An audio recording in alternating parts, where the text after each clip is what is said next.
பாராளுமன்ற உறுப்பினர்களுக்கு ஒரு துயரமான செய்தி.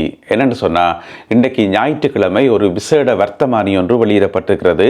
அந்த வர்த்தமானியில் என்ன சொல்லப்பட்டிருக்குன்னு சொன்னால், ஏற்கனவே எடுத்த முடிவு தான், ஏற்கனவே தெரிஞ்ச முடிவு தான், இருந்தாலும் இன்றைக்கு அதை உத்தியோகபூர்வமாக அறிவித்திருக்கின்றார்கள். என்னென்னு சொன்னால், பாராளுமன்ற உறுப்பினர்களுக்கு இனிமேலும் பென்ஷன் கிடையாது, ஓய்வூதியம் கிடையாது என்று சொல்லி இந்த முடிவு ஏற்கனவே எடுக்கப்பட்டு பாராளுமன்றத்தில் எல்லாம் நிறைவேற்றப்பட்டது. இன்றைக்கு அது உத்தியோகபூர்வமாக கெசட்டில், அதாவது வர்த்தமானியில் வெளியிடப்பட்டிருக்கிறது. இதனை வெளியிட்டிருக்கிறது யார் என்று பார்த்தீங்கன்னு சொன்னால், நீதி மற்றும் தேசிய ஒருமைப்பாட்டு அமைச்சர் அவருடைய ஒரு கையெழுத்தோடு தான் இது வெளியிடப்பட்டிருக்கிறது. இனிமேலும் பாராளுமன்ற உறுப்பினர்களுக்கு பென்ஷன் கிடையாது என்று சொல்லி, இந்த அரசாங்கம் ஆட்சிக்கு வந்த அப்புறம் பார்த்தீங்கன்னு சொன்னால், அரசியல்வாதிகளுக்கு வழங்கப்படுற நிறைய சலுகைகளை கட்டங்கட்டமாக குறைச்சி கொண்டே வருகின்றார்கள். அந்த அடிப்படையில் முன்னாள் ஜனாதிபதிமாருக்கு வழங்கப்பட்டு வந்த அளவுக்கு அதிகமான சலுகைகளும் அவர்களுக்கு ஒதுக்கப்படுற பணமும் எல்லாமே நிறுத்தப்பட்டது உங்களுக்கு தெரியும். இப்ப பாராளுமன்ற உறுப்பினர்களுக்கு ஓய்வூதியம் நிறுத்தப்படுது. இது பாராளுமன்ற உறுப்பினர்களுக்கு துக்கமாக இருக்கலாம், கவலையாக இருக்கலாம். இருந்தாலும் மக்களை பொறுத்த வரைக்கும் மக்களுக்கு மகிழ்ச்சி தான். ஏனென்று சொன்னா, மக்களுடைய வரிப்பணத்திலேருந்து தான் அவைக்கு ஓய்வூதியம் போகுது. அது மக்களை பாதிக்கும் தானே. அதனால மக்களை பொறுத்த வரைக்கும் இது மகிழ்ச்சியான விஷயம்தான். அதுபோக அரசியலுக்கு வாராக்கள், மக்களுடைய வாக்குகளை வாங்கி கொண்டு அரசியலுக்குள்ள வாராக்கள், பதவிகளுக்கு வாராக்கள் என்ன செய்யணும்? பதவிக்கு வந்த உடனேயே மக்களை மறந்துட்டு தங்களுடைய குடும்பத்தையும் தங்களுடைய சொத்துக்களை எப்படி பெருப்பிக்கலாம் தான் பார்த்துட்டு இருக்கணும். பதவிக்கு வராக்கு முதல் சாதாரண வீட்டில் இருப்பினும், பதவிக்கு வந்த அப்புறம் பெரிய மாடி வீடெல்லாம் கட்டுவினோம். எனவே அதெல்லாம் மக்கள் காலங்காலமாக பார்த்து கொண்டு வரது தான். ஆனால் என்ன செய்யறது, ஒன்றுமே செய்ய முடியாது போட்டு பேசாமல் இருக்கிறது. இப்போ பார்த்தீங்கன்னு சொன்னால், அதுக்கு நல்ல ஒரு தீர்வு ஒன்று கிடைச்சிருக்கிறது. இனிமேலும் பாராளுமன்ற உறுப்பினர்களுக்கு ஓய்வூதியம் கிடையாது என்று சொல்லி, இதனால் ஒரு சில பாராளுமன்ற உறுப்பினர்கள் பாதிக்கப்படுவார்கள் என்று சொல்லப்படுது. என்னென்னு சொன்னால், இதையே நம்பி இருப்பவர்கள், அவர்களுடைய பிற்காலத்தில் ஓய்வு காலத்தில் இருப்பவர்களுக்கு பாதிப்பு தான் சொல்லப்படுது. இருந்தாலும் பொதுவாக பார்க்கக்குள்ள இது ஒரு வரவேற்கப்பட வேண்டிய விஷயம்தான். சத்தோச நிறுவனத்தைச் சேர்ந்த முன்னாள் அதிகாரி ஒருவர், அதாவது போக்குவரத்து முகாமையாளர், அந்த பதவியில் இருந்தவர் கைது செய்யப்பட்டிருக்கார். அவருடைய பேர் இந்திக்க ரத்ன மலலா. அவர் தான் கைது செய்யப்பட்டிருக்கார். ஏன் சொல்லுங்க பாப்போம். இப்போ கிட்டல முன்னாள் அமைச்சர் ஜோன்ஸ்டன் பெர்னாண்டோவினுடைய மகன் கைது செய்யப்பட்டவர் தானே, ஜொஹான் பெர்னாண்டோ.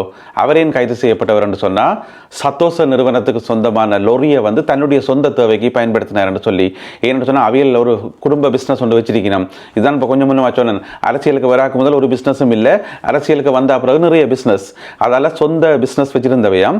அந்த சொந்த பிஸ்னஸுக்கு சத்தோச நிறுவனத்தினுடைய லொரியை பயன்படுத்தியிருக்கணும். அப்போ அந்த லொரியை கொடுத்தது போக்குவரத்து முகாமையாளராக இருந்த இவர் தான், இந்திக என்று சொல்லப்படுது. அதனால இன்றைக்கு FCID, அதாவது நிதியியல் குற்றப்புலனாய்வு பிரிவு, அவர்களால் கைது செய்யப்பட்டு தற்பொழுது விளக்கமறியலில் வைக்கப்பட்டிருக்கின்றார் சத்தோச நிறுவனத்தினுடைய முன்னாள் போக்குவரத்து முகாமையாளர். அதுக்கிடையில் ஜோன்ஸ்டன் பெர்னாண்டோவை தேடி போலீசார் இன்னமும் தேடிக்கொண்டு இருக்கின்றார்கள். ஆள் எங்கேன்னு தெரியல. 5 போலீஸ் குழுக்கள் அமைக்கப்பட்டு அவர் தேடப்பட்டு கொண்டே இருக்கிறார். ஆனாலும் கூட இன்ற வரைக்கும் எங்கேன்னு தெரியல. ஒருவேளை இன்றைக்கு ஞாயிற்றுக்கிழமை தானே பேசாமல் ஒழிச்சிருந்து போட்டு நாளை திங்கக்கிழமை நீதிமன்றத்தில் சரணடைவோம் என்று சொல்லி போட்டு இங்கே இருக்காரு இன்னும் தெரியல. பொறுத்திருந்து பார்ப்போம். கட்டுநாயக்கா விமான நிலையத்தில் விமான பணிப்பெண் ஒருவர் கைது செய்யப்பட்டிருக்கிறார். விமான பணிப்பெண் எதுக்கு கைது செய்தன்னு கேட்டீங்கன்னு சொன்னால், அவள் தன்னுடைய ஹேண்ட்பேக்கில் பெற்றும் தொகையான, அதாவது கோடிக்கணக்கான பெறுமதியுள்ள தங்க நகைகளை கொண்டு வந்திருக்கிறா. அப்படி கொண்டு வரலாமா? இல்லை. என்னென்னு சொன்னால், ஒரு விமான சேவையில் பணிபுரிகின்ற ஒரு விமான பணிப்பெண், அதாவது ஸ்ரீலங்கன் ஏர்லைன்ஸில் இல்லை, வேறொரு விமான சேவையில் பணிபுரிகின்ற ஒரு பணிப்பெண் என்ன செய்கிறான்னு சொன்னால், தன்னுடைய கடமையெல்லாம் முடிச்சு கொண்டு அவர்கள் சாதாரண பொதுமக்கள் வார அந்த வழியால் வரமாட்டினம், விமான நிலைய ஊழியர்கள், விமான பணிப்பெண்கள் வாரத்துக்கான தனிப்பாதை ஒன்று இருக்குன்னு தானே, அந்த தனிப்பாதைகளால் வந்திருக்கிறா. அப்போ அதுக்குள்ளே பெருசாக செக்கிங் எல்லாம் இருக்காது. ஏன்னு சொல்லுங்க பாப்போம். எல்லாரும் விமான நிலைய ஸ்டாஃபும் விமானத்தில் பணிபுரிகிறார்களும் தானே, இப்போ பெரிய அளவில் செக்கிங் இருக்காது. அப்போ அந்த ஒரு ப்ரியோரிட்டியை பயன்படுத்தி கொண்டு என்ன செய்கிறான்னு சொன்னால், தன்னுடைய ஹேண்ட்பேக்கில் 1 கிலோவும் 150 கிராமும் இடையுள்ள தங்க நகைகள், அதில் மோதிரங்கள், சங்கிலி, அட்டியல்கள், காப்புகள் என்று சொல்லி எல்லா நகைகளும் இப்போ நீங்கள் படத்தில் பார்க்குறீங்க. இந்த நகைகள் எல்லாத்தையும் கொண்டு இவற்றினுடைய பெறுமதி 46 மில்லியன் ரூபாவாம். 46 மில்லியன் ரூபா, சரியான தொகை சொல்ல போனால் 4,59,26,957 ரூபா. இவ்வளவு பெறுமதியான தங்க நகைகளை கொண்டு வந்திருக்கிறா. இப்ப கைது செய்யப்பட்டிருக்கிறா. அவாட்ட மேலதிக விசாரணைகள் முன்னெடுக்கப்படுது. எங்கிருந்து கொண்டவா, யார் கொடுத்து விட்டது, என்ன நடக்குது, இதுக்கு முதலும் இப்படி ஏதாவது நகைகளை நாட்டுக்குள்ள கடத்தி கொண்டு வந்தாவா, என்ன ஏது என்பது சம்பந்தமான விசாரணைகள் இடம்பெற்று வருகின்றன. ஐஸ் போதைப் பொருளுடன் 4 பேர் கைது செய்யப்பட்டிருக்கிறார்கள். கொழும்பு கிராண்ட் பாஸ் பகுதியில் இந்த 4 பேரும் கைது செய்யப்பட்டிருக்கிறார்கள். அந்த 4 பேர்ல ஒரு ஆள் பெண் என்று சொல்லப்படுகிறது. இவர்களிடமிருந்து மொத்தமாக 4 கிலோ எடையுள்ள ஐஸ் போதைப் பொருட்கள் மீட்கப்பட்டிருக்காம். கைது செய்யப்பட்டவர்களுக்கு 22, 24 மற்றும் 31 வயது ஆகிய வயதுகளை உடைய 4 பேர் தான் கைது செய்யப்பட்டிருக்கிறார்கள். போதைப் பொருளுக்கு எதிரான வேட்டை தொடர்ந்து இடம்பெற்று வருவதாக சொல்லப்படுகிறது. பாடசாலைகள் நாளை ஜனவரி மாதம் 5ஆம் தேதி திங்கட்கிழமை ஆரம்பிக்கின்றன. நாடு முழுவதிலும் இருக்கக்கூடிய சகல பாடசாலைகளும் நாளை ஆரம்பிப்பதாக சொல்லப்படுகின்றது. இதேவேளையில் பிரதமர் ஹரணி அமரசூரிய அவர்கள் ஒரு தகவல் ஒன்றை வெளியிட்டிருக்கிறார். என்று சொன்னால், இப்போ அந்த புதிய கல்வி சீர்திருத்தம் இருக்குத்தானே, அது தொடர்ந்து நடைமுறைப்படுத்தப்படும். அந்த அடிப்படையில் பார்த்தீங்கன்னு சொன்னால், தரம் 1 மாணவர்களுக்கான அந்த புதிய கல்வி முறை இருக்குத்தானே, மொடியூல்ஸ், அது எல்லாமே ஜனவரி மாதம் 29ஆம் தேதி நடைமுறைப்படுத்தப்படும் என்று சொல்லியும், தரம் 6 மாணவர்களுக்கான புதிய கல்வி சீர்திருத்தம் ஜனவரி மாதம் 21ஆம் தேதியிலிருந்து நடைமுறைக்கு வரும் என்று சொல்லியும் பிரதமர் ஹரணி அமரசூரிய அவர்கள் சொல்லியிருக்கிறார். அது மட்டும் இல்லாமல் இந்த புதிய கல்வி சீர்திருத்தம் இருக்குதானே, அதுக்கு கடுமையான எதிர்ப்பு ஒரு பக்கம்.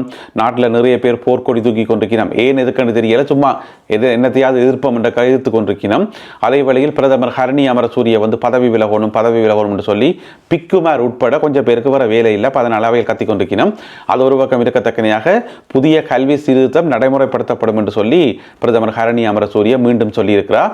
அந்த அடிப்படையில் பார்த்தீங்கன்னு சொன்னால், இந்த புதிய திட்டத்துக்கு ஏற்றபடி மாணவர்களை பயிற்றுவிக்கின்ற நடவடிக்கையும் இடம்பெறும் என்று சொல்லி, இதற்காக 1,32,580 ஆசிரியர்களுக்கு ஏற்கனவே பயிற்சி எல்லாம் கொடுத்தாச்சு. அப்போ ஆசிரியர்மாருக்கு பயிற்சி கொடுத்தா பிறகு என்ன செய்யணும், ஆசிரியர்மார் அதை பாடசாலையில் நடைமுறைப்படுத்துவினோம். அதே வேளையில் பெற்றோர்களுக்கும் இந்த பயிற்சிகள் வழங்கப்படும் என்று சொல்லி, ஏன்னு சொன்னால் எல்லாமே கம்ப்ளீட்டாக மாறுது.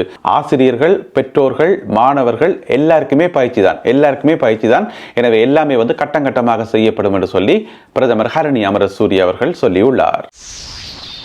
இலங்கையில் பாடசாலை கல்வி முறை, பாடசாலை புத்தகங்கள் எல்லாமே சர்ச்சைக்குள்ளாகி இருக்கிற இந்த சந்தர்ப்பத்தில் இன்றைக்கு காலமாக ஒரு சம்பவம் நடந்திருக்கிறது. அதாவது இன்றைய காலமாக 10 மணி அளவில் பாடசாலை புத்தகங்களை ஏற்றி கொண்டு போன ஒரு வேன் உண்டு திடீரென்று நெருப்பு பிடிச்சி எரிஞ்சு அதில் இருந்த எல்லா புத்தகங்களும் எரிஞ்சு நாசமாக போயிட்டுது. வேனே ஃபுல்லாக எரிஞ்சு போயிட்டுது. அதாவது அந்த வேனில் ஒரு இயந்திர கோளாறு ஏற்பட்டதன் காரணமாக அந்த புத்தகங்கள் எல்லாம் எரிஞ்சதாக சொல்லப்படுது. அது சாதாரண ஒரு நிகழ்வாக கூட இருக்கலாம். ஆனால் இந்த சந்தர்ப்பத்தில் குறிப்பாக இந்த 6ஆம் வகுப்பு புத்தகம் ஒரு சர்ச்சைக்கு உள்ளாகி இருக்கிற இந்த சந்தர்ப்பத்தில் புத்தகங்கள் ஏற்றி கொண்டு போன ஒரு வேன் எரியுதுன்றது அதில் ஒரு விஷயம் இல்லை. இருந்தாலும் அது சம்பந்தமான விசாரணைகளை போலீசார் ஆழமாக ஆராய்ந்து வருவதாக சொல்லப்படுகின்றது. இந்த சம்பவம் எங்கே நடந்திருக்கு என்று சொன்னால், கலன் பிந்துனு வெவ என்று சொல்லப்படுற ஒரு இடத்துல நடைபெற்றிருக்கிறது இன்று காலை 10 மணி அளவில். அடுத்ததாக இன்றைய கருத்தோவியம். உங்களுக்கு தெரியும், நேற்று சனிக்கிழமை சிறையில் இருக்கக்கூடிய டக்ளஸ் சிவானந்தாவை நாமல் ராஜபக்ஷ போய் பார்த்தவர். அது சம்பந்தமாக இந்த கருத்தோவியம் வரையப்பட்டிருக்கிறது. அதாவது டக்ளஸ் சிவானந்தா சிறைக்குள்ளே இருக்கிறார், கையில் விலங்கோடு நிற்கிறார். நாமல் ராஜபக்ஷ போய் என்ன செய்கிறார், அவரை பிடிச்சி இழுத்து கொண்டு வெளியில் வாரார். அதாவது சிறைக்குள்ளே இருக்கிற டக்ளஸ் சிவானந்தாவை நாமல் ராஜபக்ஷ காப்பாற்ற போகிறார் என்று சொல்லி இழுக்கிறார் பிடிச்சு. அங்கே பின்னுக்கு பார்த்தீங்கன்னு சொன்னால் 2 போலீஸ் உத்தியோகத்தர்கள் நாமல் ராஜபக்ஷ களத்தில் ஒரு துண்டு போட்டிருப்பார் தானே, அந்த துண்டை பிடிச்சி ஒரே இழுவை. இதனுடைய அர்த்தம் என்னென்னு சொன்னால், நீங்கள் ஏதோ ஒரு வகையில் டக்ளஸ் சிவானந்தாவை காப்பாற்ற முயற்சி செய்தீங்கன்னு சொன்னால் உங்களுடைய கழுத்து இறுகும், பார்த்துக்கொள்ளுங்க என்ற மாதிரி இந்த ஒரு கருத்தோவியம் வரையப்பட்டிருக்கிறது. இருந்தாலும் டக்ளஸ் சிவானந்தாவை காப்பாற்றணும்ன்றதில் நாமல் ராஜபக்ஷவுக்கு அப்படி ஒரு ஆர்வம். எனவே இந்த ஒரு கருத்தோவியம் மற்றும் இன்றைய காணொலியில் பகிர்ந்து கொள்ளப்பட்ட செய்திகள் தொடர்பான உங்களுடைய கருத்துக்களை மறக்காமல் கீழே எழுதுங்கள். மீண்டும் சந்திப்போம் உறவுகளே. நன்றி, வணக்கம்.